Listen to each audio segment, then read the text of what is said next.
jébbal ko PJF, c'est-à-dire que am na liggéey boo xamante ni au moins Centif def na ko quand même. Oui, tout à fait, mais xam nga ñun le Sénégal n'a jamais eu, soxna Fatima, de problème avec les corps de contrôle. Musuñu am problème du Cour des comptes du Centif parce que de toute façon ñoom seen liggéey la ñuy def. c'est-à-dire seen liggéey mooy contrôler. seen liggéey mooy caytu. léegi nag le problème où se situe le problème à chaque fois. fan lay nekk mooy rapport yi bu ñu ko paree xam nga duñ ko lekk duñ ko naan dafa am ñu ñu koy jébbal. mooy l'exécutif mooy le président de la République. foofu la blocage nag di am Macky Sall lan la waxoon moom bi mu fi nekkee am na rapport yoo xam ne maa ci teg sama ñii dañ ci toog ñii teguñ seen conc de ñii dañ cee toog. déggoo pourtant premier ministre waxul lool de. non mais déggoo fi premier ministre wax jiiñ benn ministre ci gouvernement surfacturation ministre boobu 8 novembre la taxaw.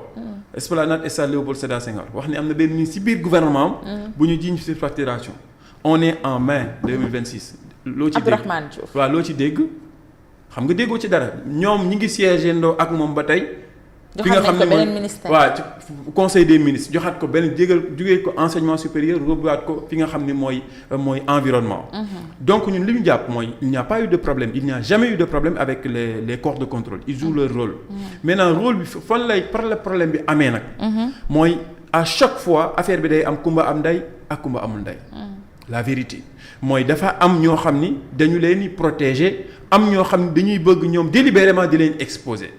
Je suis désolé de le dire mais quand on parle de rapport mais aujourd'hui sama xel day dem ci affaire Azer. musuta am premier ministre ñu tudd affaire Azer nga yëkkati dem arena la yëkkatee loxo Jean-Michel Sène ni ko defoo dara. bu Jean-Michel Sène deful dara moom moo ko war a wax.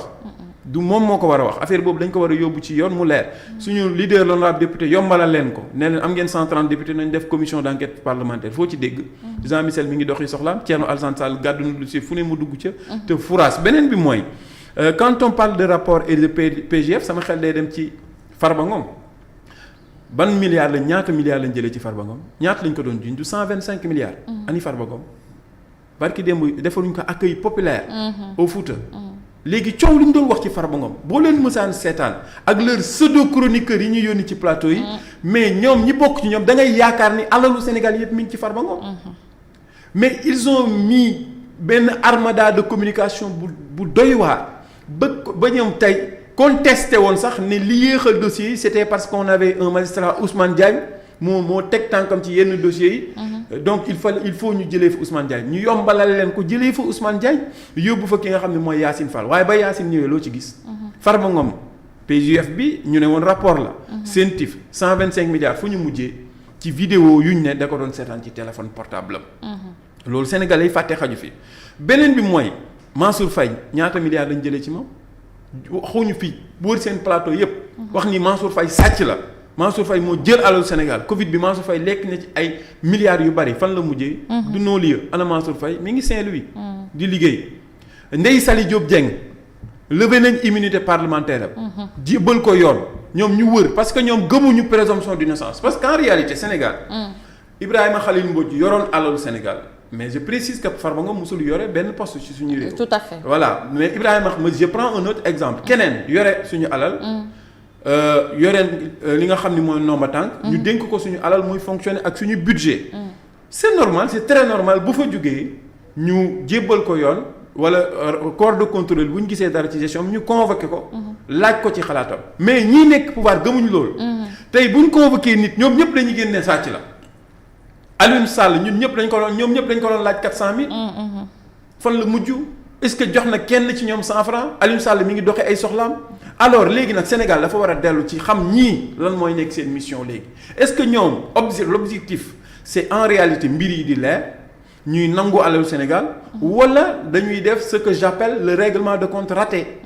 parce que ñoom li ñu doon def yëpp ce n'était pas une reddition des comptes. C'était un règlement de compte mais malheureusement pour eux le règlement de compte est raté complètement raté. ñoom ñëpp ils ont faussé leur jeu parce que en réalité boo seetlu sax pouvoir bi 2 ans yi li tax defuñu dara mooy ils ont perdu du temps ci loolu. donc ñun jàpp nañ ni 37 rapports yi man de sama xel ñun pour nous serviteurs. suñu xel mënu cee rafet mënuñoo xaar grande chose. ci exécutif ñu def ci transparence bu leer. li ñu ciy xaar mooy li ñu gis rek. mooy si fekkee kenn koo xam ni ci opposition la bokk. wala ci nguur gii la bokk ñu jàpp ni comme ni ñuy def instant bi Pape Malick Ndour ñu jàpp ni mën nee leneen sonal ay mbiram dañu ciy def urgence yàkkamti ko mais tey ñi ngi tudd ñi bokk ci pouvoir bi ci ay mbir te li ma wax sànq ci Abdourahmane Diouf premier ministre moo tudd ne. am na benn ministre ci ñoom. que dañ koy dénk enseignement surfacturation. léegi surfacturation boobu noonu premier ministre boobu ba tey mi ngi ci gouvernement loolu musta am. dans un pays sérieux ministre boobu bu fekkee li ñu koy waxal dëgg la wala gis nañ ci as tuut du siéger fi nga xam ni mooy ci conseil des ministres. beneen aussi mooy dégg nga fi un rapport premier ministre wax na ko buy ak ñoom buy épingler madame Aminata Touré dégg nga ñoom ñëpp ñu koy wax mais loo ci dégg tey. alors donc ñun rapport scientifique on félicite la CENTIF on félicite nos corps de contrôle et on est pour le renforcement de nos corps de contrôle maintenant pour ce qui est de l'exécutif ñu wax leen yaa xayta mu laan ñii nga xam ni CENTIF dafa leen épinglé yoruñu seen alal ñoom alalu Sénégal la ñu wax ni ñoom la ñuy xool fu ñu ko dugal ak détournement et cetera alors ne mbir yi di leer mais buy leer bu mu am kumba am ndey ak kumba amul ndey parce qu'il faut éviter à chaque fois booy gouverner am réew mu am une gouvernance à deux vitesses mu am une gestion à deux vitesses mu am une justice à deux vitesses alors effort bi ñu def ci affaire Farba Ngom ba mu set wicc ba ñu xam ni Farba Ngom mi bàyyi nañ ko mu ñibbi këram nañu def les mêmes efforts si on trouve parce qu'on parle de rapport de 2025 alors que personne ne revient ici nous parler de 2023 Macky Sall bi ñu fi jógee on parle de rapport de 2025 alors les rapports de 2025 là nañu ñi leeral bu dee c'est des services étatiques ñan la bu dee ay ministres yan ministres ñoo ci dugal seen loxo bu dee ay directeurs généraux la ñu xam ne ñoom aussi ci ñu comptabiliser ko ci seen bilan immatériel parce que je rappelle que Macky Sall bi ñu koy jëlee fii au Sénégal bi ñuy jëlee Benno Bokk Yaakaar ci nguur gi jëlee wuñ leen fi ci bilan matériel ci bilan immatériel lañ leen jëlee ci salfaañe bi ñu doon salfaañe alors Sénégal ci justice nu mu doon doxee alors ñii nag bu fekkee góom boobu ñoom bëgguñu mu doon góomu robaale ci ñoom lépp lu ñu leen tudd nañu ko leeral nañu ñu leeral affaire ONAS mais affaire ONAS bi mu éclaté lan lañ ci gis dañoo dàq docteur Cheikh Dieng docteur Cheikh Tidiane Dièye mi ngi mooy ministre de l'hydraulique ba tey est-ce que affaire boobu leer na les milliards de Bakel yi nga xam ne ci lañ tëjee woon Bougane Gueye Dany daanaka moom yoonu Bakel gi da ko jëloon def ko kii mais loolu ba tey leerul les milliards yi ñu wax dugal nañ ko daaw 2 milliards ci inondation Touba mais nañu ci defal le point gis nga député yi tappale yi ñu nekkee ci ay L29 L30